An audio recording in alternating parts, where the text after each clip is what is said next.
Mom, the Carter name embarrasses me. It makes me feel like nothing. My son Marcus said this to me at his engagement dinner, right there in front of 40 people. His fiancée smiled. Her father nodded like Marcus had said something brilliant. And I sat there with my water glass shaking in my hand. Before I continue this story, let me know where you are watching from in the comments below.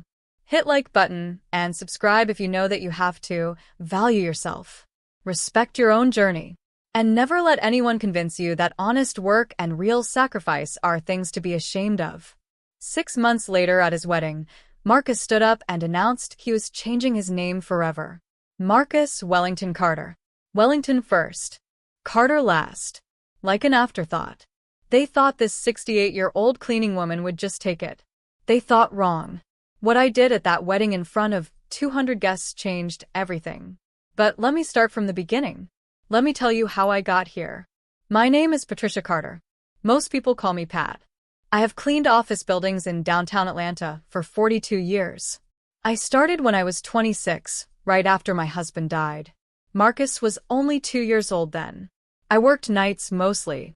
Big corporate offices, law firms, medical buildings. The kind of places where important people made important decisions during the day. And at night, women like me came in and cleaned up after them. I never complained. Not once. Because that job fed my son. It kept a roof over our heads. It paid for his school supplies, his clothes, his field trips. Everything. Marcus was a smart boy. Honor roll every year. Teachers loved him. He got into a good high school, then an even better college. Full scholarship to Morehouse. I cried the day he got that acceptance letter. My baby was going to be somebody. He was going to have the life I never had. He would never have to scrub toilets or mop floors or clean up other people's messes. I worked double shifts to help him. Sent him money every month even though he had the scholarship. Wanted him to focus on school, not worry about working. Bought him a car when he graduated. Helped with rent when he got his first apartment. I gave him everything. Everything I had. Everything I was. And somewhere along the way, Marcus stopped seeing me as his mother. He started seeing me as an embarrassment. It started small. When he was in college, he stopped mentioning what I did for work. If someone asked, he would say my mom works in facility management. Technically true. But he made it sound like I managed buildings, not cleaned them. Then he stopped inviting me to campus events. Said it was too far to drive. But I knew the truth. He did not want his friends to meet me. Did not want them to know his mother was a cleaning lady. After college, Marcus got a job at a big marketing firm. Good salary, nice office, fancy title. He started dressing different. Talking different. He got an expensive watch, designer suits, a condo in Buckhead. And he pulled further away from me. Our weekly dinners became monthly. Then every few months. Then only on holidays. And even then he always had somewhere else to be. Some party, some event, some obligation that was more important than spending time with his mother. I told myself he was just busy. Building his career. Making something of himself. But deep down, I knew the truth. Marcus was ashamed of me. Then he met Victoria Wellington. Marcus brought her to Sunday dinner at my house. Just once. He said he wanted me to meet someone special. I cooked all day. Made all his favorite foods. Cleaned the house until it sparkled. Put on my best dress. I was so excited. My son was bringing home a girl. Maybe she would be the one.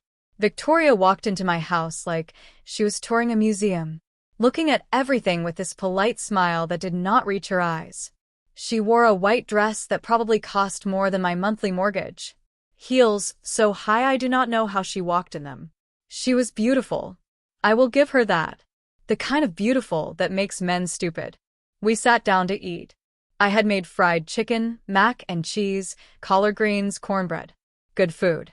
The kind of meal I raised Marcus on. Victoria took tiny bites. Pushed the food around her plate. Asked if I had any quinoa or arugula salad. I did not even know what arugula was. Marcus barely ate. He was too busy watching Victoria, making sure she was comfortable, apologizing for things that did not need apologies. So, Victoria, I said, trying to make conversation. Marcus tells me you work in environmental consulting. She dabbed her mouth with a napkin. Yes, my father's company. Wellington Environmental Solutions. We work with Fortune 500 companies, government agencies. Very high-level work. That sounds important. It is. She smiled at Marcus. We are actually discussing some exciting opportunities for Marcus to join the firm. Really expand his career potential. Marcus nodded. Victoria's father thinks I have a lot to offer. Could really take things to the next level. I looked at my son. And what about your current job? You worked so hard to get there. This would be better, Mom. More prestigious. Better connections. He glanced at Victoria. Better everything. Victoria reached over and squeezed his hand. Marcus has so much potential. He just needs to be in the right environment to really shine. The way she said it, like Marcus's current environment was somehow wrong. Like the life I had worked 42 years to give him was not good enough. After dinner, Victoria excused herself to take a phone call. Marcus walked her outside. I started clearing the dishes. Through the window, I watched them on my front porch. Victoria was talking, gesturing with her hands. Marcus was listening, nodding, looking at her like she was the most important person in the world. They came back in 10 minutes later. Victoria kissed my cheek goodbye. So lovely to meet you, Mrs. Carter. Thank you for the wonderful meal. But her eyes said something different. Her eyes said, I see exactly what you are, and you're nothing. After they left, I sat in my kitchen surrounded by dirty dishes. And I cried. Not because Victoria was rude. I had dealt with rude people my whole life. I cried because of the way Marcus looked at her. Like she was his future. And I was his past. 3 months later, Marcus called. Mom, I am getting married. My heart jumped. That is wonderful, baby. I am so happy for you. We are having an engagement dinner next month. At Le Bernardin. It is a French restaurant downtown. Very nice. He paused. Try to dress appropriately, okay? Appropriately. Like I did not know how to dress myself. Like I was some country woman who would show up in overalls. I bought a new dress for the dinner. Navy blue, simple, elegant. Cost me $200 I did not have. But I wanted to look right. Wanted Marcus to be proud of me. The restaurant was the fanciest place I had ever seen. Marble floors, crystal chandeliers, waiters in tuxedos. The menu did not have prices on it. I knew that meant it was expensive. I arrived right on time. Marcus and Victoria were already there with about 40 of their friends. People I had never met. People who looked at me like I was the help. I found my seat. Table 8. Not the main table where Victoria's family sat. Not even close to Marcus. I was in the back corner, next to people I did not know. One woman asked me how I knew the couple. I am Marcus's mother, I said. She looked surprised. Oh. I did not realize. She glanced at the main table where Victoria's mother sat in a designer gown. You must be so proud. I am. But I was not feeling proud right then. I was feeling small. Invisible. Like I did not belong in my own son's life. The speeches started after dinner. Victoria's father went first. Charles Wellington. Tall, silver hair, expensive suit. He spoke about family legacy, about tradition, about the Wellington name, and what it represented. Then Victoria stood up. She thanked her family, her friends, everyone who had supported them. She did not mention me once. Then Marcus took the microphone. And my world fell apart. I have an announcement to make, Marcus said. He was smiling. Proud. Victoria and I have been discussing our future. And we have made an important decision. The room went quiet. Everyone listening. When we get married, I will be taking a new name. Marcus Wellington Carter. He paused. Wellington first, of course. People clapped. Said how romantic it was. How modern. How progressive. I sat there frozen. Wellington first. Carter second. My name. The name his father gave him. The name I had carried alone for 36 years after my husband died. The name that represented every sacrifice I had made, every double shift I had worked, every dream I had given up so Marcus could have better. Second. An afterthought. I waited until the speeches ended, until people started mingling. Then I walked over to where Marcus stood with Victoria. Marcus, can I talk to you? Alone? He looked annoyed. Mom, I am kind of busy right now. Please. Just for a minute. He sighed. Fine. He followed me to a quiet corner near the bathroom. What is it? You are changing your name. Yeah. He shrugged. Wellington Carter. Sounds good, right? You're putting their name first. Well, yeah. It makes sense. The Wellington name opens doors, Mom. It means something. And Carter does not? Marcus looked away. That is not what I am saying. Then what are you saying? He took a breath. Look, Mom. I love you. But Carter is a working-class name. When I introduce myself at business meetings, at client dinners, people assume I am nobody. They look at me like I am there to serve coffee, not close deals. Working class. He said it like it was a disease. Your father was proud of that name, I said quietly. I have been proud of it every day of my life. I know. And I respect that. But I am building a different life. The Wellington name represents success, power, connections. It represents who I want to be. And who is that? Someone who matters, Mom. Someone people respect. Not someone whose mother cleans toilets for a living. The words hit me like a punch. I actually stepped back. Marcus realized what he said. His face changed. Mom, I did not mean. Yes, you did. My voice was shaking. You have been ashamed of me for years. But I hoped, that deep down you still knew who I was. What I did for you. But I was wrong. Mom, please. Do not make this a big thing. A big thing? I raised you alone. I worked nights so I could be there when you came home from school. I worked double shifts to pay for your college visits, your application fees, your graduation party. I gave you everything. I know. And I appreciate that. But this is not about you. It is about my future. About the life I want to build. With people who are ashamed of where you came from. With people who can help me get where I want to go. He straightened his shoulders. I am sorry if that hurts you. But I am doing this. The name change is already filed. It will be official by the wedding. When is the wedding? 6 months. July 15th. He paused. You are still invited, obviously. How generous. I turned and walked away. Through that fancy restaurant with its cloth napkins and crystal glasses. Past all those people who thought my son was so romantic for taking his fiancée's name. I drove home in my old Honda. 20 years old, dented.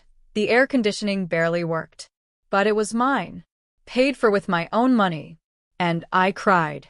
Cried for the little boy who used to hug me when I came home from work. Cried for all the nights I spent scrubbing floors so he could have a better life. Cried for the man my son had become. Someone who was ashamed of his own mother. But I was not done crying. Not yet. Because I was about to discover something much worse than my son's shame. I was about to discover that Marcus and the Wellingtons were planning to destroy me. 2 weeks after the engagement dinner, I could not sleep. Something was bothering me. The way Victoria had looked at me. The way Charles Wellington had smiled when Marcus announced the name change. The way Marcus had been asking questions about my finances lately. Casual questions. How is the house doing, Mom? Any plans to sell? What about retirement accounts? I thought he was just concerned. Being a good son. But that feeling in my gut said otherwise. I called my friend Janet. We had worked together for 20 years cleaning the same office building. She had a nephew who worked in technology. Computer stuff. I did not understand it, but he was good at finding information. Janet, I need a favor.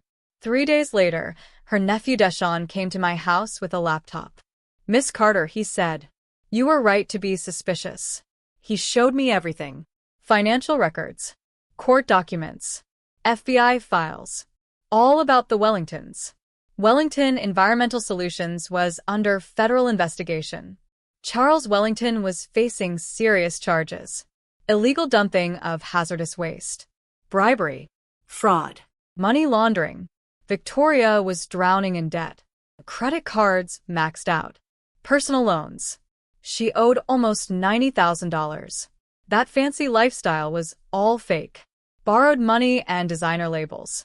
But the worst part was the emails. Deshawn had found them somehow. I did not ask how. Marcus's email account. Messages between him and Victoria. Between him and Charles. I read them with my hands shaking. From Marcus to Victoria, 2 months ago, Mom will never suspect anything. She trusts me completely. When we are married, I can convince her to merge her assets with the family business. Merge her assets. I did not have a business. Just my house and my small retirement savings. 42 years of cleaning offices, saving every penny I could. Another email from Victoria to Marcus. Once the house is in the family trust, we can leverage it. My father has connections who can help restructure everything. Your mother will be taken care of. Taken care of. Like I was a problem to be solved. The last email made me sick. From Charles to Marcus. The EPA investigation will likely result in asset seizures. We need clean holdings before that happens. Your mother's property and accounts will provide the coverage we need. By the time she realizes what happened, it will be too late. They were planning to steal everything I had. My house. My retirement. Everything I had worked 42 years to build. And Marcus was helping them do it. Deshawn looked at me with sad eyes. Miss Carter, I am sorry. But you need to know. They have already drafted paperwork. Power of attorney documents. Trust transfers. They're just waiting for the right time to get you to sign. I sat there in my living room. The same living room where I had rocked Marcus to sleep as a baby. Where I had helped him with homework. Where I had cried when he got into college. My son was planning to rob me. To destroy me. And then throw me away. Thank you, Deshawn. I kept my voice steady. Can you print all of this for me? Yes, ma'am. He started printing. Miss Carter, you should probably call a lawyer. Maybe the police. I will. I paused. Can you also make me a video file? Something I can play on a screen? He looked confused. A video? Yes. With all these documents. The FBI reports, the emails, the financial records. I want it all in one video file that I can play at the wedding. Deshawn's eyes widened. You are going to expose them? I am going to protect myself. And teach my son a lesson he will never forget. That night I made phone calls. First to a lawyer. Susan Park. She had done some legal work for the cleaning company I worked for. She knew me, trusted me. Susan, I need help. I showed her everything. The documents, the emails, the FBI reports. She read it all, her face getting harder with each page. Patricia, this is criminal conspiracy. Fraud. Elder abuse. Your son could go to prison for this. I know. My voice did not shake. But I want to give him a chance first. A chance to walk away. How? At the wedding. I am going to confront him there. In front of everyone. If he backs down, admits what he did, apologizes, then maybe I will not press charges. But if he goes through with it, if he actually changes his name and continues with this plan, then I want you to file every legal action we can. Susan nodded slowly. I can do that. But Patricia, are you sure? This will destroy your relationship with your son. That relationship is already destroyed. I just did not know it until now. We spent 3 weeks preparing. Susan drafted legal documents. Restraining orders against Charles and Victoria. Criminal complaints. Lawsuits. Everything ready to file the moment I gave the word. I also changed my will. Took Marcus out completely. Left everything to the scholarship fund at my church. Kids whose parents worked hard but did not have money for college. Kids like Marcus used to be, before he forgot where he came from. And I made a decision that surprised everyone. I decided to adopt someone. Her name was Michelle Torres. She was 26 years old. I had met her 5 years ago when she started working at the same office building I cleaned. Michelle was smart, hardworking, kind. She reminded me of myself at that age. Michelle's mother had died when she was 19. Her father was deported when she was 21. She was alone in the world, working 3 jobs, trying to finish her business degree at Georgia State. I helped her, gave her extra shifts when I could, helped her study for exams, let her stay at my house when she could not make rent. Over the years, Michelle became like a daughter to me. The daughter I never had. More than that, Michelle never forgot what I did for her. She finished her degree, got a good job as an accountant, and every month she came to have dinner with me, brought groceries, helped fix things around the house, called me mom even though we were not related by blood. Michelle was more family to me than my own son. So I called my lawyer. Susan, I want to adopt Michelle. Legally. Make her my daughter. Adult adoption is possible, Susan said. But why? Because I want someone who actually cares about me to inherit what I have worked for. Not someone who sees me as an ATM machine. The paperwork took 4 weeks. By mid-June, it was official. Michelle Torres was now Michelle Torres Carter, my legal daughter. I told Michelle everything. Showed her the emails, the documents, the plan. She cried. Miss Pat, I am so sorry. I cannot believe Marcus would do this. People change, baby. Or maybe they just show you who they really were all along. What are you going to do? I am going to the wedding. And I am going to make sure everyone knows the truth. Michelle grabbed my hand. I am coming with you. The wedding was on July 15th. Downtown Atlanta. A fancy hotel ballroom. 200 guests. Flowers everywhere. A live band. Open bar. Cost probably $100,000. Charles Wellington paid for everything. Or at least he was supposed to. I found out later that most of it was paid for with credit cards that would never be paid off. Just more debt piling up before the FBI came knocking. I wore a simple black dress. Not fancy, but dignified. Michelle wore navy blue. We arrived together. The ceremony was beautiful. I will give them that. Victoria looked like a princess in a white gown that probably cost $20,000. Marcus wore a custom tuxedo. They exchanged vows. Promised to love each other forever. In sickness and health. For richer or poorer. I wondered if Victoria knew that poorer was coming soon. When the FBI seized all the Wellington assets. When their fake empire came crashing down. The reception started at 6. Dinner was served. French cuisine. Tiny portions on huge plates. I barely touched mine. Michelle sat next to me. We were at table 14. In the back.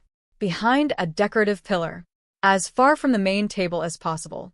Are you ready? Michelle whispered. Almost. The speeches started at 7:30. Charles went first. Talked about family, legacy, the Wellington name. How proud he was to welcome Marcus into their family. Then Victoria. She thanked everyone. Talked about how lucky she was. How Marcus was her soulmate. Then Marcus stood up. He had the microphone. The room went quiet. I have an announcement, he said. Something I am really excited to share with all of you. Here it comes, Michelle whispered. As of this morning, I officially changed my name. Marcus smiled wide. Proud. I am now legally Marcus Wellington Carter. The screen behind him lit up. A legal document. Official seals, signatures, stamps. Marcus Wellington Carter. Wellington first. This is my tribute to my new family, Marcus continued. The Wellingtons have welcomed me with such love and support. I am honored to carry their name forward. To be part of this incredible legacy. People applauded. Cheered. Raised their glasses. Victoria kissed him. Charles shook his hand. Everyone's so happy. Everyone except me. I stood up. Michelle tried to stop me. Miss Pat, wait for the right moment. This is the right moment. I walked toward the front. Slowly. People started noticing. Conversation stopped. Heads turned. The applause died out. Marcus saw me coming. His face went white. Mom, what are you doing? I did not answer. Just kept walking. Steady. Come. I reached the front where the microphone stood. The band had stopped playing. The room was silent. 200 people watching. I picked up the microphone. Good evening, everyone, I said. My voice was clear. Strong. I am Patricia Carter, mother of the groom. And I have something important to share. Marcus stepped forward. Mom, please. Not now. I held up my hand. He stopped. My son just announced his new name. Marcus Wellington Carter. Wellington first.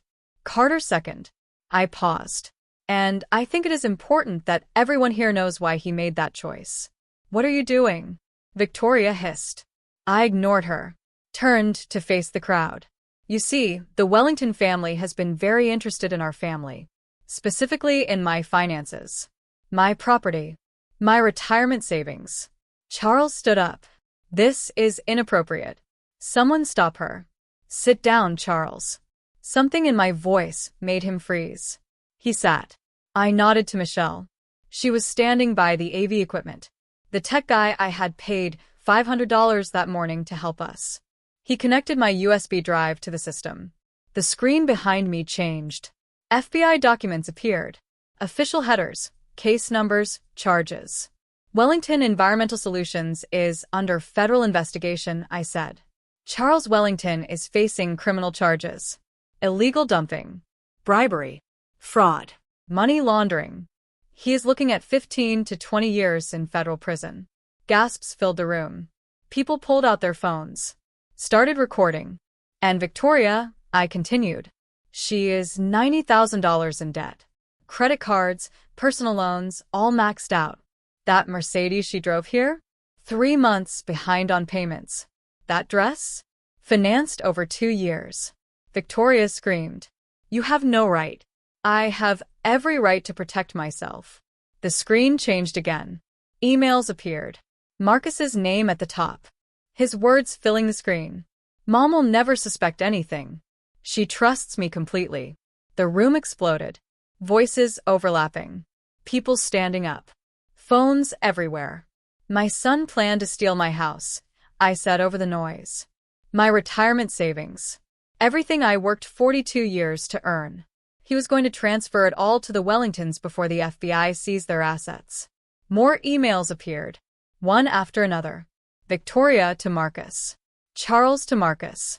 All of them discussing how to manipulate me, how to get me to sign papers, how to take everything I had. Marcus tried to rush forward. Hotel security stopped him. 2 guys I had also paid that morning. They held him back. That is not true. Marcus shouted. Mom, you do not understand. I understand perfectly. I looked at him. Really looked at him. You were ashamed of the Carter name because it represented hard work. Honest work. The kind of work that built everything you took for granted. I turned back to the crowd. Marcus told me that Carter was a working-class name, that it made him feel small, that the Wellington name would open doors for him. The screen changed one more time. My newel appeared. The legal adoption papers. Michelle Torres Carter. So I made a change too, I said. This is Michelle, my legally adopted daughter. She will inherit everything. My house, my savings, everything. Because she understands something Marcus forgot. Family is not about names or money or status. It is about loyalty. About showing up. About caring for the people who cared for you. Marcus broke free from security. Mom, please. You cannot do this. I already did. The papers are filed. The will is legal. You made your choice, Marcus. You chose the Wellington name. You chose their world. So you can have it. All of it. The debt, the FBI investigation, the fraud charges. It is all yours now. Victoria turned on Marcus, screaming. You said she would never find out. You promised. Shut up, Victoria. Do not tell me to shut up. This is your fault. Your mother was supposed to be easy. Charles tried to leave, but guests blocked him. Everyone recording. Someone was live streaming the whole thing. The chaos was perfect. Beautiful. Exactly what they deserved. I handed the microphone back to the band leader. Thank you, Michelle, and I walked through the crowd. People parted for us. Some looked shocked. Some looked disgusted. But not at me. At Marcus. At the Wellingtons. One woman, someone from Victoria's side, said loud enough for everyone to hear, I knew that family was trash. We reached the doors. Stepped out into the hotel corridor. The sounds of chaos faded behind us. Shouting, crying, accusations flying. Outside, the Atlanta air was warm. City lights everywhere. Michelle took my hand. Are you okay, Mom? I thought about it. About Marcus in there. His perfect wedding destroyed. His perfect plan exposed. His perfect new name worthless. Yeah, baby.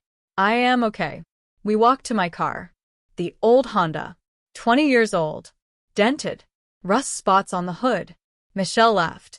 Really, Mom? You just destroyed the Wellingtons and you are driving away in this? This car is paid for, I said. And it is mine. Just like my name. I started the engine. It coughed once, then started. As we pulled away, I could see people streaming out of the hotel. Phones out. Still recording. Still posting. By tomorrow, this would be everywhere. Marcus Wellington Carter's wedding disaster. The groom who tried to rob his mother and got destroyed instead. Where are we going? Michelle asked. Home, I said. I am tired. Michelle smiled. Home sounds perfect. I drove through Atlanta, past the fancy hotels, past the expensive restaurants, back to my neighborhood, my small house, my life, the life I had built with my own 2 hands, the life Marcus was ashamed of, the life that was mine and always would be. The next morning, my phone would not stop ringing. Marcus called 60 times. Victoria called. Charles called. Numbers I did not recognize. I turned it off. The video had gone viral. Someone at the wedding had posted the whole thing online. By Sunday morning, it had 5 million views. The comments were brutal. For the Wellingtons. For Marcus. That son is disgusting. His poor mother. Best wedding speech ever. I hope she presses charges. My face was all over the news. Local stations, national news, social media. Everyone wanted an interview. I said no to all of them. But I did press charges. Susan filed everything on Monday morning. Criminal complaints against Charles and Victoria for fraud and conspiracy. Civil suits for attempted theft. Restraining orders. And I added Marcus to the lawsuits. My own son. For conspiracy, for attempted fraud, for elder abuse. It broke my heart. But he had made his choice. The FBI moved fast. By Wednesday, federal agents arrested Charles Wellington, seized all Wellington environmental assets, froze their accounts. Victoria fled to her mother's house in Charleston. But the FBI found her there too, arrested her on Thursday. Marcus called me crying. Mom, please. You have to help me. They're saying I was part of it. They're going to arrest me too. Were you part of it? Silence on the other end. Marcus, were you planning to steal my house? More silence. Then I thought I was helping the family. Victoria said we were building something together. I did not know it was illegal. You knew, I said quietly. The emails prove you knew.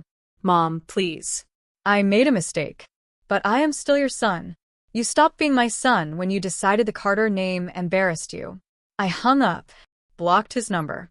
The FBI arrested Marcus on Friday, charged him with conspiracy and fraud. His bail was set at $200,000. He called Michelle from jail, begged her to ask me to pay his bail.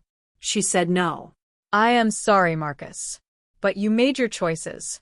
Now you have to live with them. The trial took 8 months. Federal prosecutors built their case. Charles and Victoria were the main targets. But Marcus was part of it too. I had to testify, had to sit in that courtroom and tell everyone what my own son tried to do to me. The prosecutors showed the emails. One by one. Marcus's words displayed for the whole courtroom to see. Mom will never suspect. She trusts me. We can take everything. The jury looked at him with disgust. This man who planned to rob his own mother, who betrayed the woman who gave him everything. The verdict came in March. Guilty on all counts. Charles got 18 years in federal prison. Victoria got 6 years. Marcus got 3 years probation and community service. The judge said Marcus was young, had been manipulated, showed remorse. I did not agree with that. But I was not the judge. Outside the courthouse, reporters swarmed. Mrs. Carter, how do you feel about the verdict? Are you satisfied with justice? I am satisfied that the truth came out, I said. That is all I wanted. The truth. Do you think you will ever forgive your son? I do not know. Right now, I just want to move forward with my life. That was 18 months ago. A lot has changed since then. Michelle runs her own accounting firm now. Very successful. She helps small businesses, working class people who need someone honest to manage their finances. She makes good money. Enough to help me retire. Yes, I finally retired. After 43 years of cleaning offices, I stopped. Michelle insisted. Said I had earned the rest. I spend my time volunteering now. At the church. At the community center. Helping other single mothers who are working hard to give their kids better lives. And I started a scholarship fund. The Patricia Carter Scholarship. For kids whose parents work service jobs. Cleaning, cooking, maintenance. The jobs society looks down on. The jobs that are honest and hard and important. 20 kids have gotten scholarships so far. Full tuition to college. Because their parents worked hard, just like I did. And nobody should be ashamed of that. Marcus finished his probation 6 months ago. He works at a nonprofit now, helping at-risk youth. The job does not pay much. He lives in a small apartment in East Point. Drives an old car. His fancy life is gone. He has tried to reach out. Sent letters. Emails. Asked Michelle to ask me if we could talk. I have not responded. Not yet. Maybe someday. But not yet. Because forgiveness is not something you give just because someone asks for it. It is something they have to earn. And Marcus has not earned it yet. Maybe he never will. And I have made peace with that. Victoria got out of prison early. Good behavior. She moved to Florida. Changed her name. Trying to start over somewhere nobody knows what she did. Charles is still in prison. Will be for another 12 years at least. I heard he writes letters to Marcus sometimes. Marcus never writes back. The Wellington name is destroyed. Their company dissolved. Their reputation ruined. Everything they tried to steal from me, they lost anyway. And the Carter name? It stands strong. On my house. On Michelle's business cards. On the scholarship fund that will help hundreds of kids over the years. Marcus Wellington Carter changed his name back last year. Just Carter now. Marcus Carter. He filed the paperwork quietly. No announcement. No ceremony. Michelle told me about it. Said Marcus hoped it would mean something to me. That he was trying to come back to who he used to be. Maybe. Or maybe he just realized the Wellington name was worthless after all. I am sitting in my living room now. The same living room where I raised Marcus. Where I cried when he told me my name embarrassed him. Where I made the decision to fight back. Michelle is here. She comes over every Sunday for dinner. Brings her fiancé. A good man. Hardworking. Respectful. He calls me mom too. They are getting married next year. Michelle asked me to help plan the wedding. Nothing fancy. Just family and close friends. Good food. Good music. People who love each other. No name changes. No hidden agendas. Just love. That is what family should be. My phone buzzes. A text from an unknown number. I almost delete it, but something makes me open it. It is from Marcus. Just 3 words. I am sorry, Mom. I stare at those words for a long time. 3 words that should have been said 2 years ago. 3 words that might have changed everything. But they're here now. And maybe that means something. I do not respond. Not yet. But I do not delete it either. Maybe someday I will be ready to talk to my son again. To see if there is anything left to salvage. To see if the boy I raised is still in there somewhere, underneath all the mistakes and the shame and the betrayal. But that day is not today. Today, I am just Patricia Carter. 68 years old. Retired cleaning woman. Mother to Michelle. Grandmother soon, if Michelle and her fiancé have their way. Scholarship founder. Volunteer. Survivor. And I am proud of my name. Proud of what it represents. Proud of every sacrifice I made, every floor I scrubbed, every double shift I worked. Because the Carter name is not about money or status or who you know. It is about hard work. Dignity. Taking care of your own. Standing up when people try to knock you down. Marcus said that name embarrassed him. Made him feel small. But he was wrong. The Carter name is not small.